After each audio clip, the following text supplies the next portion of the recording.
السلام علیکم ورحمۃ اللہ وبرکاتہ۔ محترم بھائیوں، بزرگوں اور دوستوں، یہ ہمارا اصلاح معاشرہ کا 988واں سبق ہے۔ محترم دوستوں، 21 اکتوبر پورے مہاراشٹرا صوبے کے اندر الیکشن ابھی پوری طریقے سے ختم بھی نہیں ہوئے، اور مغرب کی نماز کے وقت میں یہ خبریں سننے کے لیے ملی کہ مسلمانوں کے دو گروپ آپس میں مارا ماری، پولیس کا لاٹھی چارج۔ اللہ حفاظت فرمائے۔ محترم دوستو، جب یہ مسلمان آپس میں لڑتے ہیں نا، بہت زیادہ غم اور بہت زیادہ افسوس ہوتا ہے۔ اسی لیے آپ نے غور کیے ہوں گے، ہم ہمیشہ اتحاد کی، اتفاق کی بات اسی لیے کرتے ہیں کیونکہ اللہ تعالیٰ کو بھی سب سے زیادہ جو چیز ناپسندیدہ ہے وہ آپس کا توڑ ہے، اور جو بھی امت کو توڑیں گا اس سے زیادہ بدترین اللہ کی نظر میں اور کوئی بھی نہیں ہے۔ اور آج ہندوستان کے مسلمانوں کا یہی مسئلہ ہو چکا ہے، ان میں آپس میں اتنا توڑ پیدا ہو چکا ہے۔ سیاست کے میدانوں میں یہ ٹوٹ چکے ہیں، علمی میدانوں میں یہ ٹوٹ چکے ہیں، دینی میدانوں میں یہ ٹوٹ چکے ہیں، دعوتی میدانوں میں یہ ٹوٹ چکے ہیں۔ اتنا توڑ، اتنا انتشار، اللہ حفاظت فرمائے۔ محترم دوستو، ان میں آپس میں اتحاد، آپس میں اتفاق، دلوں کے اندر ایسی پھوٹ پڑی ہوئی ہے، ایک دوسرے کی صورتیں دیکھنے کے لیے تیار نہیں، ایک دوسرے کا نام مجلس میں لینے کے لیے تیار نہیں۔ یہ ہے ہندوستان کے مسلمان۔ ایک طرف تو مسجدوں کے اندر قنوت نازلہ پڑھا جا رہا ہے، رو رو کر اور گڑ گڑا کر اللہ کو منانے کی کوششیں ہو رہی ہے۔ اے اللہ، تیرے دشمن ہمارے اوپر مسلط ہو چکے ہیں اور تو مسلمانوں کی مدد و نصرت فرما، فرشتوں کا نزول ہمارے اوپر فرما۔ اور دوسری طرف خصلت، حرکت، عادت وہ شیطانوں سے بھی زیادہ بدترین ہو چکی ہے۔ فتنے، فساد، لڑائی جھگڑے، غیبت، چغلیاں، کاٹا کاٹی، ایک دوسرے کے خلاف مشورے، ایک دوسرے کے خلاف پلاننگ، مسلمان ہی مسلمان کو مسجدوں سے مار مار کے باہر نکال رہا ہے۔ یہ جماعت آئی تو اس کو باہر، وہ جماعت آئی تو اس کو باہر۔ اللہ حفاظت فرمائے۔ میرے محترم بزرگوں، دوستو، جس قوم کے دینداروں میں اتنا توڑ ہو، جس قوم کے مسجدوں میں اتنی پھوٹ ہو، جس قوم کے بیانات میں انتشار اور فتنے فسادات کی باتیں ہو، اس قوم کی سیاست میں اتحاد کہاں سے آ سکتا ہے؟ آپ مجھے بتائیے۔ تو سیاسی لوگ بھی لڑنے اور جھگڑنے میں لگ گئے، ہر جگہ لڑائی، ہر جگہ جھگڑے، ہر جگہ تیری میری۔ اللہ حفاظت فرمائے۔ اس زمانے کے مسلمانوں کے اخلاق کا جو معیار ہے، معیار وہ اتنا زیادہ گر چکا ہے، اتنا زیادہ گر چکا ہے، میں سمجھتا ہوں کہ کتے جو ہے، کتے، ان کتوں میں اور یہ آپس میں جو لڑنے والے ہیں، چاہے وہ مسجدوں میں لڑنے والے ہو، چاہے وہ مشوروں میں لڑنے والے ہو، چاہے سیاست میں لڑنے والے ہو، فرق نہیں ہے ان میں کچھ بھی۔ میں بیان سن رہا تھا ہمارے حضرت جی مولانا سعد صاحب کا، اس میں حضرت جی فرما رہے تھے، ارے مسلمانوں، ایک دوسرے کا اکرام کرو اور ایک دوسرے کو سلام کرو۔ بولے یاد رکھو، اگر ایک مسلمان دوسرے مسلمان کا اکرام نہیں کرے گا، ایک مسلمان دوسرے مسلمان کو سلام نہیں کرے گا، غیروں کے جوتے کھائیں گا، جوتے۔ یہ جملے ہیں اس کے اندر، اور آگے حضرت جی نے اس کی وضاحت کی اور فرمایا کہ ہمارے آج کے زمانے میں یہی ہو چکا ہے مسلمانوں کے درمیان میں کہ ایک مسلمان حسد، جلن اور اپنے ذہنی جو ہے اور اپنے خیالات جو ہے اور اپنی فکر جو ہے اگر کسی سے نہیں مل رہی ہے، اس کے ساتھ میں ایسے ہی لڑائی جھگڑے کر رہا ہے جیسے کتے لڑائی جھگڑے کرتے ہیں۔ کہیں پہ علاقائیت کی بنیاد پہ لڑائی جھگڑے کر رہا ہے۔ یہ مفتی اپنے علاقے کا نہیں، یہ دائی اپنے علاقے کا نہیں، یہ مبلغ اپنے علاقے کا نہیں، یہ مولانا اپنے علاقے کا نہیں، پھر اس کے ساتھ میں لڑائی جھگڑے، تیری میری، اس کے خلاف بغاوت۔ کیوں؟ اپنے علاقے کا نہیں۔ تعصب جو ہے وہ ایسا کوٹ کوٹ کے بھر چکا ہے۔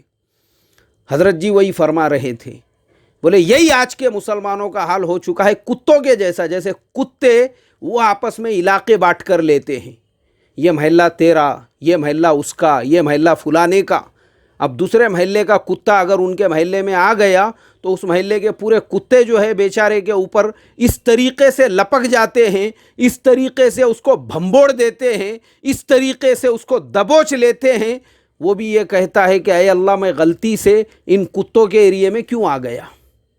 اور یہی مسئلہ آج کے دینداروں کا ہو چکا ہے کہ کسی علاقے کے دینداروں کے بھی درمیان میں اگر کسی اور علاقے کا کوئی پہنچ جائے تو سارے اس کو چاروں طرف سے بھمبوڑنا شروع کر دیتے ہیں۔ کیوں؟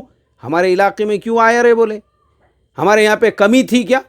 ہر ٹائپ کے تو یہاں پہ آلریڈی موجود ہے، تو کیوں آیا رے؟ بولے یہاں پہ چلو ہکالو رے، بولے اس کو نکالو یہاں سے جلدی سے جلدی۔ اسی لیے مسجدوں میں سے جماعتوں کے سامان پھینک کر رمضان المبارک کے مبارک مہینے میں حالت رمضان اور حالت روزہ کے اندر جماعتوں کو مسجدوں سے ایسا کھدیڑ کھدیڑ کے بھگایا گیا، نکالا گیا۔ میں محترم دوستو، میں نے وہ ٹاپک پہ سبق نہیں دیا، لیکن میری آنکھوں سے ایسے آنسو جاری ہو گئی یہ خبر پڑھنے کے بعد۔ میں نے کہا اے اللہ، تو نے ان مسلمانوں کے اوپر وقت کے فرعون کو، وقت کے حامان کو، اور جو ان کو دبوچ رہے ہیں، جو ان کو کچل رہے ہیں، جو ان کے اوپر ظلم و ستم کر رہے ہیں، جو ان کے اوپر شریعت میں مداخلت کر رہے ہیں، اور جو ان کے اوپر طرح طرح کی پابندیاں لگا رہے ہیں، یہ تیرا ظلم نہیں ہے، یہ ان کی حرکتوں کا، اس قوم کے جبے پہننے والے، اس قوم کے دین کا نام لینے والے، اس قوم کے مسجدوں میں رہنے والے، اگر ان کی حرکتیں شیطانوں سے بھی زیادہ رذیل اور ذلیل ہوں گی، کتوں سے بھی زیادہ گری ہوئی اور گھٹیا ہوں گی، تو پھر ایسی قوم کے اوپر ایسے ظالم حکمران مسلط نہیں ہوں گے تو کیا ہوں گا پھر؟ یہی تو ہوں گا جب مسجد سے مسلمان کو ذلیل کر کے نکالیں گا، جب مسلمان دوسرے مسلمان کو بیان کرنے سے روکیں گا، جب مسلمان کا دشمن بنے گا، اس کے بعد میں کیا ہوں گا؟ اور وہی ہو رہا ہے آج جو ہے میرے محترم بزرگوں دوستو۔ یہ پورے ملک میں جو مسلمانوں میں انتشار ہے، اور میں جب کسی ملک کا سفر کرتا ہوں، لوگ پوچھتے ہیں مجھ سے، میں ابھی میرے خیال سے 8-15 دن پہلے ہی ایک ملک کے سفر پہ تھا، 15 دن تھا میں وہاں پر۔ وہاں پہ مجھے وہاں کے بڑے بڑے دانشور، وہاں کے علماء، وہاں کے شیوخ ملے، اور انہوں نے ملک کے حالات پر میرے ساتھ میں بات چیت کی، اور بیچارے اتنے غمگین، ہم نے آپ کے ملک کے بارے میں ایسے ویڈیوز دیکھے، ہم نے آپ کے ملک کے بارے میں ایسی خبریں سنے۔ میں نے ان کو سمجھایا سب کو بٹھا کر، میں نے کہا میرے محترم بھائیوں، اس طرح کی خبریں، اس طرح کے ویڈیوز اور اس طرح کے ہر چیز جو ہے سب من گھڑت ہے، گھڑی گھڑی گھڑائی ہوئی اور بنائی ہوئی ہے۔ ہندوستان کا مسلمان مظلوم نہیں ہے، ایک بات یاد رکھو، میں نے کہا وہاں کا مسلمان جن حالات کا آپ کو شکار نظر آ رہا ہے، یہ وہاں کے مسلمانوں کے کرتوت کا نتیجہ ہے، یہ ان کی حرکتوں کا نتیجہ ہے، جو خود ایک دوسرے کے دشمن بن کے بیٹھے ہوئے ہیں، ہر جگہ پہ ایک دوسرے کی دشمنی، ہر جگہ پہ۔ اللہ حفاظت فرمائے میرے محترم بزرگوں دوستو، یہ ہمارے اعمال کا نتیجہ ہے۔ اللہ تعالیٰ نے قرآن میں کتنے سال پہلے، 1450 سال پہلے فرمایا، وَمَا أَصَابَكُم مِّن مُّصِيبَةٍ فَبِمَا كَسَبَتْ أَيْدِيكُمْ۔ دوسری جگہ فرمایا، ظَهَرَ الْفَسَادُ فِي الْبَرِّ وَالْبَحْرِ بِمَا كَسَبَتْ أَيْدِي النَّاسِ۔ یہ جو کچھ ہو رہا ہے، اگر یہ مسلمان متحد ہوتے تھے، ان مسلمانوں میں جوڑ ہوتا تھا، یہ مسلمان پیار محبت سے شیر و شکر کی طرح سے ایک دوسرے کے ساتھ میں رہتے تھے نا، اللہ تعالیٰ نے یہی وہ مسلمان ہیں جو آج ان کا پرسنٹیج ہے، اس کے مقابلے میں تو کچھ بھی پرسنٹیج نہیں تھا۔ تب اللہ تبارک و تعالیٰ نے انہی مسلمانوں کو اس ملک کا راجہ، اس ملک کا بادشاہ، اس ملک کا حکمراں بنایا تھا، جنہوں نے اس ملک پہ 1000 سال تک حکومت کی تھی۔ اور وہ حضرت خواجہ معین الدین چشتی رحمۃ اللہ علیہ، ایک سفر جب انہوں نے کیا، 90 لاکھ لوگ مسلمان ہو گئے۔ وہ اسی ہندوستان کا واقعہ ہے، میں نے ان کو بتایا یہ سب۔ پھر آج اس ملک میں 35 اور 40 کروڑ مسلمان ہونے کے باوجود بھی اگر وہ ذلیل ہے، اگر وہ خار ہے، وہ دوسروں کی وجہ سے نہیں ہے۔ دوسروں کو دوش مت دو، یہ ان کے اپنے کرتوت کا نتیجہ ہے۔ انہوں نے گڑ بنائے ہوئے ہیں، گٹ گروپ ان کے، ٹولے ان کے، مدرسوں میں ٹولے، مدرسوں میں گروپ، محتمم کا گروپ الگ، ناظم کا گروپ الگ، صدر مدرس کا گروپ الگ، سب کے ٹولے بنے ہوئے ہیں۔ مدرسوں میں انتشار، دینی تحریکوں میں انتشار، امیر کا گروپ الگ، وزیر کا گروپ الگ، ذمہ دار کا گروپ الگ، کھنڈو لال کا گروپ الگ، بنڈو لال کا گروپ الگ۔ اب وہ دینی مشورہ ہو رہا ہے، دین کے نام کا مشورہ، اور وہ مشورے کے اندر دلوں کے اندر عیاری، دلوں میں مکاری، دلوں میں بغض، دلوں میں کینہ، دلوں میں کپٹ، دلوں میں حسد اور جلن لے کے بیٹھے ہوئے ہیں۔ لیبل لگے ہوئے ہیں، بڑے بڑے لیبل لگے ہوئے ہیں ان کو۔ اللہ حفاظت فرمائے میرے محترم دوستو۔ اتنا توڑ جب مدرسوں میں ہوگا، اتنا توڑ جب دینی مشوروں میں ہوگا، اتنا توڑ جب آنے والی جماعتوں کے ساتھ میں ہوگا، اتنا توڑ جب آپس میں ہوگا، اس ملک کے سیاستداں کیسے کیا ایک پلیٹ فارم پہ رہ سکتے ہیں؟ ممکن ہی نہیں ہے۔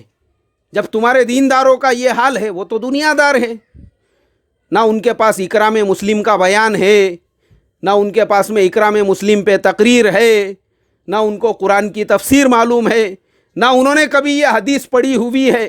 اللہ کے نبی صلی اللہ علیہ وسلم نے فرمایا کہ وہ مومن ہی نہیں جس کے ہاتھ اور زبان سے دوسروں کو تکلیف پہنچے۔ وہ تو سیاستدان ہیں، ان کو یہ حدیث بھی نہیں معلوم ہے، لیکن انہوں نے تو یہ حدیث کو ایسا رٹ رٹ کے زبانیں گھس دی ہوئی ہے، اور پھر بھی دوسروں کو ہاتھ سے بھی تکلیف پہنچا رہے ہیں، زبان سے بھی تکلیف پہنچا رہے ہیں، اور ان کی مجلس غیبت کا اڈا بنی ہوئی ہے۔ تو جس دیش کے دینداروں کا یہ حال ہوگا، بتاؤ نا، اس ملک کے سیاستدان وہ تو مارا ماری کرنے والے ہیں، جیسی کل انہوں نے مارا ماری کی۔ اور ایک شہر کی بات نہیں بتا رہا ہوں، مجھے 3 سے 4 جگہ کی خبریں نیوز جو لوگوں کے چینل ہے اس کے اوپر دیکھنے کے لیے ملی۔ 3 سے 4 جگہ پر ایمان والے ایمان والوں میں ہی مار رہے ہیں، ایک دوسرے کو لڑ رہے ہیں، جھگڑ رہے ہیں۔ کتے اچھے ہیں رے، کتے اچھے ہیں، ایسوں سے کتے کم سے کم وہ بھی ایک دوسرے کا اکرام کرتے ہوں گے، اور یہ جو ہے ایک دوسرے سے لڑنے جھگڑنے تیری میری کے اندر پولیس کو لاٹھی چارج کرنا پڑ رہی ہے۔ اس لیے میرے محترم بزرگوں دوستو، میں یہی کہوں گا، ارے ہمارے حضرت مولانا یونس صاحب رحمۃ اللہ علیہ ایک بات فرمایا کرتے تھے۔ حضرت فرماتے تھے، یہ سیاست کی لائن، یہ پولیٹکس کی لائن، یہ تیری میری کی لائن، یہ کھنڈو لال یہ بنڈو لال کے گروپ کی لائن، یہ اپنی لائنیں نہیں ہے، یہ باطل کی لائنیں ہیں۔ چھوڑ دو باطل کے لیے، باطل ایک دوسرے کا گریبان پھاڑے گا۔ تم کو اللہ تعالیٰ نے آزادی دی ہے اللہ کے دین کی محنت کے لیے، اللہ کو راضی کرنے کے لیے، اس کا صحیح سے استعمال کرو، اس آزادی کا فائدہ اٹھاؤ دین کی محنت کے لیے۔ کیا مسلمان وہ آزادی کا فائدہ اٹھائیں گا؟ اللہ حفاظت فرمائے۔ جو جملے غیروں کے بارے میں کہے تھے، خود مسلمانوں پہ صادق آ رہے ہیں۔ یہی ایک دوسرے کے گریبان پھاڑنے میں، ایک دوسرے سے مارا ماری کرنے میں، ایک دوسرے کو ذلیل کرنے کے اندر لگے ہوئے ہیں۔ ارے کیا مدد آئیں گی رے تمہارے اوپر، کیا نصرت آئیں گی اللہ تعالیٰ کی؟ اس لیے میرے محترم دوستو، بس آخر میں میری ساری باتوں کا نچوڑ اور خلاصہ یہی ہے، ارے اللہ کے واسطے انتشار فتنے فساد مت کرو رے۔ یہ ٹولے، گروپ، یہ حسد، یہ جلن، یہ سازشیں، یہ مکاریاں، یہ عیاریاں چھوڑو۔ اس کو قبر میں جانے کا ہے، قبر میں جانے کا ہے، سب کو جانے کا ہے قبر کے اندر۔ یہ جتنے عیاری اور مکاری کرنے والے ہیں نا، ان کو بھی قبر میں جانے کا ہے۔ تو اللہ نے موقع دیا ہے، عیار، مکار، فتین، مفسد بن کر قبر میں جانے سے بہتر یہ ہے مصلح بن کر قبر میں جاؤ، مصلح بن کر اللہ کو راضی کر کے۔ ورنہ ناموں کے ساتھ لیبل لگے ہوئے ہوں گے، مرنے کے بعد لوگ اچھائی سے نہیں فتنوں کے ساتھ نام لیں گے۔ 1 نمبر کا فتین تھا، اچھا ہوا اللہ نے اس سے زمین کو پاک کیا۔ امت میں سب سے زیادہ انتشار اسی نے پیدا کیا تھا۔ امت میں فتنے فساد اسی نے پیدا کیا تھا. اس لیے مسلمانوں اپنے مسجدوں میں اتحاد پیدا کرو, اللہ کے لیے کرنے والے بنو, تو دلوں میں کی یہ گندگی غلاظت خود بخود ختم ہوں گی. اپنے مدرسوں کے اندر نیتوں کو صاف کر کے خالص اللہ کے لیے, تو نہ پھر محتمم کا گروپ ہوگا, نہ ناظم صاحب کا, اور نہ صدر مدرس صاحب کا. ایکتا ہوں گی, اتحاد ہوگا, اتفاق ہوگا. دینی تحریکوں میں جب اتحاد آئیں گا نا, تو سیاست دانوں میں بھی ویسا اتفاق آئیں گا. جیسا میں نے ایک سبق میں بتایا تھا کہ میں ایک ایسی مسجد میں امامت کرتا تھا جہاں مسجد کے مشورے سے سیاست کی باتیں طے ہوتی تھی کہ کس کو امیدوار کھڑا کرنا ہے. یہ مسائل مسجد کی چار دیواری میں حل ہوں گے. پھر اللہ کی مدد و نصرت آئیں گی. 20 اور 30% آبادی پر بھی بال کی طرح سے اللہ کامیابی عطا فرمائیں گے. اللہ مجھے آپ کو سمجھ عطا فرمائیں اور مرنے سے پہلے امت میں اتحاد اور اتفاق کا ذریعہ بننے والا بنائیں. السلام علیکم ورحمۃ اللہ وبرکاتہ.